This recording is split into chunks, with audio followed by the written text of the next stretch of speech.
Right now, I think the world is profiting off of strife. We often look at people to see, oh, what team are you on, instead of solving the issues that are on our heart. And I'm sorry, but a lot of what church has done is just divide us even more and say, Jesus coming back for a church without spot or wrinkle, when we don't want to accept our spots and our own blemishes and our own wrinkles. So a lot of the people saying that, it's easier to just have you fix yours. Have you go work on yours. We see our holy lifestyle as a means to appease God so we can get the life we wanted. The family, the kids, the status, the money, thinking that that'll make us happy. And then it never comes, and then we wonder why people are mad at God, and we wonder why so many people are going to therapy. A lot of those same voices will preach repentance so hard because they don't like the things that they see themselves. We speak the truth in love, but don't want to do that with our own selves. We wonder why we're not happy. And honestly, I think the lies that we were taught from church were just marketing tools. You got to understand, when you run a business, you got to make sure the advertising looks good.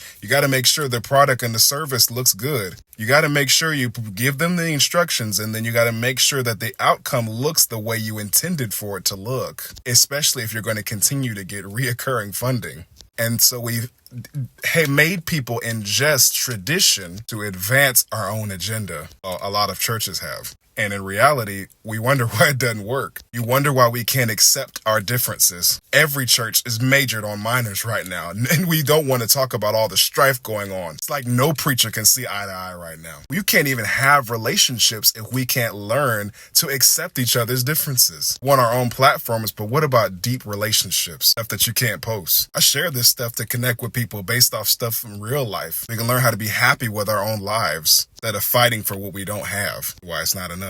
Jesus said, by this men you will know that you're my disciples, by the love that you have for one another, not by the holiness of your lifestyle, the progress in your sanctification, or the accuracy in your theology. It's almost like he's saying, can you care about somebody that's not like you? You learn from somebody that knows less than you? We forgive the person that's not as holy as us. I can speaking from me, y'all know ain't nothing about me holy. Sorry, there isn't anything about me that is holy. I've got plenty of mental health issues, and it's nobody else's fault. This is my work, my responsibility to work on for the rest of my life. The church will say repentance, repentance, repentance all day long, and it's because there's so many things about that preacher that they don't like about themselves. And many of us feel the same way too, so we got to do everything we can to hide it. I'm done. My stuff is not an advertisement for the church. Everything I have to say is for people who know they don't have it all together. I get a witness. It's supposed to be different in our humanity. Not perfect, just real.